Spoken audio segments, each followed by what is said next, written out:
Hello, everyone. Welcome to Cracking Addiction. My name is Dr. Fergal Armstrong, and once again, we have with us Dr. Laura Petracek. Hello, Laura. How are you? Hi, Fergal. I'm great. How about yourself? Pretty good, pretty good. It's great to be here again. So, DBT, Dialectical Behavioral Therapy. I was always taught that there are four components to dialectical behavioral therapy. So there's distress tolerance management, there's distress management, there's interpersonal effectiveness, mindfulness, and emotional regulation, right? And I can get that, right? I understand that's what you teach when you're teaching DBT. What I have had difficulty with and continue to have difficulty with is the idea of the dialectical bit of DBT because I don't see where the dialectics fit in. So I got my opening question to you is, first of all, what is a dialectic? And then the second question will be, where does dialectic fit into that construct of DBT? Okay. So dialectic means both and. So, for example, I'm struggling, I feel stuck, but I could change. It's kind of this thin line, thin tightrope between both, but holding both nonetheless. Hmm. Another one is I'm let's say I'm very tired. Let's say you're swimming. I'm really tired, but I'm going to make it. I could make it to the shore. So Hmm. it's instead of either or, it's both and. All right. Okay. And and then how it's used in, trying to fix that there, how to use it in DBT, or how Linehan teaches it, is working with different emotional states. And instead of, like, a lot of folks in distress are either or, like, I'm always going to be this way, or I'm never going to get better. And she would then bring in the dialectic. Am a lot of psychological pain, and this too shall pass. So she tries to uh, kind of balance out the statements of always or never or only, and have the client embrace both as being true, which both are true. Because the other statements, I'm never going to get better, or it's always going to be this way, that causes suffering, that causes distress. Hmm. Whereas holding both psychological mindsets helps reduce the stress, helps reduce the emotional vulnerability. Hmm. Yeah. So that's what a dialectic is. And that's the benefit of understanding what a dialectic is, right? Right. But where does it fit into that four frame model of what DBT is? Oh, by the way, you like mnemonics. This is how I memorize the four models of DBT or the four components of DBT, which is a dime. You have a unit of currency called a dime, don't you? Yes. So D for distress, I for Right. interpersonal, M for mindfulness, and E for emotional regulation. I like that. That's how I memorize it. That's a good one. You can use that again. Maybe Okay. it'll work out that every episode we do together, Laura, I'm going to give you a mnemonic. Who knows? You could come out with your book, Mnemonics for DBT, Mnemonics of the because there day for is so much DBT. material to memorize. There is a lot. So, There is a lot to memorize. So that's how I get through it. mhm. Yeah. So those are the four components of DBT.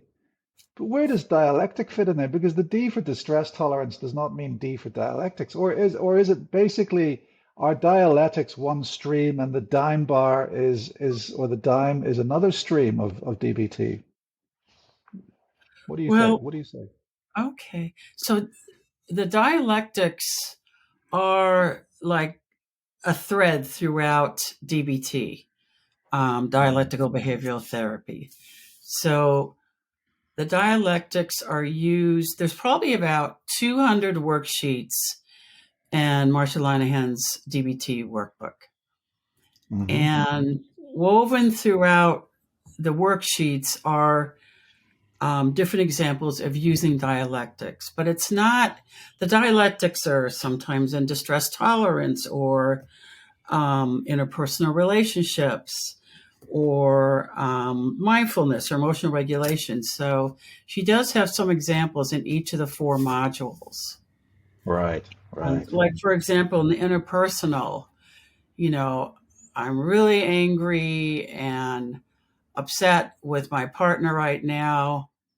I want to get a divorce. However, I love them and I really don't want to leave. So, a way to hold both.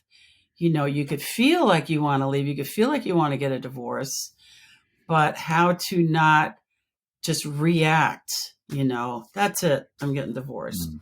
So, like with some couples, I'll just put on the table, uh, or actually tell them this is not allowed on the table. I want a divorce. So they, can't throw that ace on the table. So right here, you're coming here because you want to work it out, then that's off the table because it can be used in so many manipulative ways. So that's what I have started doing with couples. And actually it's worked better because it's closed that back door, or takes their foot out of the door, so to speak. It's like you're either 100% here or you're not here. So Yeah, let's, but yeah. so that's one way to use it in interpersonal relationships is, I'm Mm. miserable in this marriage and I love him and I don't want to leave. So what do I do, Dr. P? So that's a both and, yeah, Yeah. yeah. Yeah. Or on the one hand, X, but on the other, Y. Yes. Hmm. Yes. So one of the dialectics that I was taught was this idea of inhibited grieving versus unrelenting crisis. And that was to me, that was presented to me in my teaching, in my being taught DBT. And I could never really understand what that really meant. It was one of those great theories that it was really, for me, it was difficult to put into practice. Is that something that you're familiar with? And if so, how do you put that into practice? That concept is not familiar to me. Hmm. Yeah, I have Right. not heard that. No. All What, right. unrelenting grieving? Unrelenting, unrelenting crisis versus inhibited grieving as a dialectic. Another one would be another one that I was taught was active passivity versus active coping. Ah, Active passivity, versus, coping well. Does yeah, that, I like that too. I like that. I actually yeah, haven't heard of that before either, but that one, um, I understand, and I could see that dialectic being very helpful. Like you could hard. be actively Let's passive, but expand on that. yeah, but being actively active, being assertive, taking action. Yeah, instead of just sitting there. Another one would That, be vulnerability, vulnerability versus aggression. yeah, Yeah, you that's, can be vulnerable and aggressive at the same time, can't you? yes, you can. Hmm. And, but sometimes I find they're part of a spectrum, Hmm. meaning once I work with a client to kind of reduce the aggression, usually the vulnerability will emerge and the sadness or hurt. And the aggression is more like a defense over the vulnerable feelings of hurt or sadness. That's how I usually work with those two. So that then brings me to think about the idea of secondary emotions and the difference between primary and secondary emotions, whereby, if an event happens and you feel shame or pain, and rather than expressing shame or pain, you then express the second emotion that comes to you, which is anger, and then you become aggressive. So people respond aggressively to situations where there's judgment rather than demonstrating their true emotions, and that is that is always going to end up with unnecessary suffering. Or what would you say to that? Mm. I think that's a good point. Meaning feeling the anger instead Mm. of allowing that vulnerability, allowing yourself to be vulnerable to feel the shame is unnecessary Yeah. suffering. However, for I think most clients, um, they've suffered so much in terms of being hurt Mm. emotionally that the unnecessary suffering is to be hurt yet again. And so it's quote worth it to them to have that facade of anger or experience or express that first as a way to protect themselves. Like Mm. how does that client know they or person know they can be safe expressing their shame as opposed to anger? Especially when they're in beginnings of working with a therapist, probably they're not going to express their vulnerability first. And the same with other people. So, like in a relationship, even though they're, in a partnership or married to each other, a lot of time, I mean, the saying goes, we marry our mother or father. So they're reacting to that person as someone from the past. Okay, this person doesn't want to hurt you. They're not hurting you. Mm. So they kind of work through some family of origin stuff. Mm. And I want you to see her or him for who they are, not for what you're projecting. That will Yeah. help lessen the unnecessary suffering. Yeah. So if we take a step back to consider what DBT is, what you've said to me is that there's this concept of dialectics where there's both and either or. It's not an either or, it's both and. Yeah. And so there are apparent contradictions in our life and our behavior. And dialectical behavioral therapy celebrates those contradictions and also teaches us four key skills, which is, the DIME, so distress tolerance, interpersonal effectiveness, mindfulness, and emotional regulation. Now, without going into each of those in any great detail, I suppose we really need to understand why is it so good? Because a therapy only lasts or survives in the great psychological ecosystem if it serves a benefit. Hmm. So why has it survived thus far? What's it used for?